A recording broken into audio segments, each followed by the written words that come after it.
নমস্কাৰ insight India চাই থকাৰ বাবে প্ৰতিগৰাকী দৰ্শকক ধন্যবাদ জ্ঞাপন কৰিছো ষ্টুডিঅত এই মুহূৰ্তত মই সাজিদ আহমেদ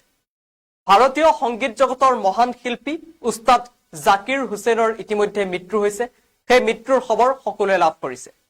৭৩ বছৰ বয়সত মৃত্যু হৈছে এই কিংবদন্তিমূলক তবলাবাদক জাকিৰ হুছেইনৰ কিন্তু উস্তাদ জাকিৰ হুছেইনৰ মৃত্যুৰ কাৰণ কি আমি এই মুহূৰ্তত সেই খবৰ লৈ অহাৰ চেষ্টা কৰিছো ভাৰতীয় সংগীত জগতৰ মহান শিল্পী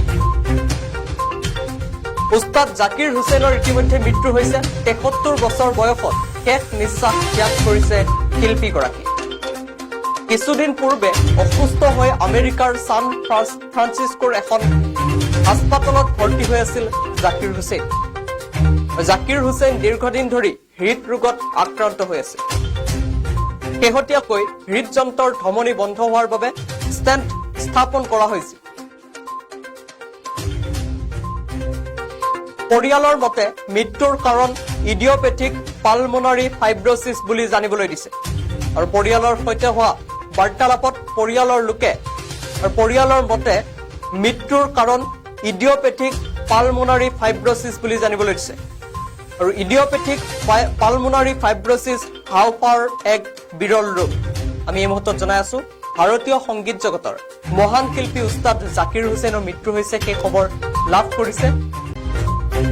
সকলোকে কন্দুৱাই অৱশেষত গুচি গ'ল জাকিৰ হুছেইন ৭৩ বছৰ বয়সতেই শেষ নিশ্বাস ত্যাগ কৰিছে শিল্পীগৰাকীয়ে কিছুদিন পূৰ্বে অসুস্থ হৈ আছিল শিল্পীগৰাকী আমেৰিকাৰ সান ফ্ৰান্সিস্কোৰ এখন হাস্পাতালত ভৰ্তি হৈ আছিল তেওঁ জাকিৰ হুছেইন দীৰ্ঘদিন ধৰি আক্ৰান্ত হৈ আছিল হৃদৰোগত শেহতীয়াকৈ হৃদযন্ত্ৰৰ ধমনী বন্ধ হোৱাৰ বাবে ষ্টেণ্ট স্থাপন কৰা হৈছে কিন্তু পৰিয়ালৰ সৈতে হোৱা বাৰ্তালাপত পৰিয়ালৰ মতে জাকিৰ হুছেইনৰ মৃত্যুৰ কাৰণ ইডিঅপেথিক পালমোনাৰী ফাইব্ৰোসিছ বুলি জানিবলৈ দিছে ইডিঅপেথিক পালমোনাৰী ফাইব্ৰোসিছ হাওঁফাওঁৰ এক বিৰল ৰোগ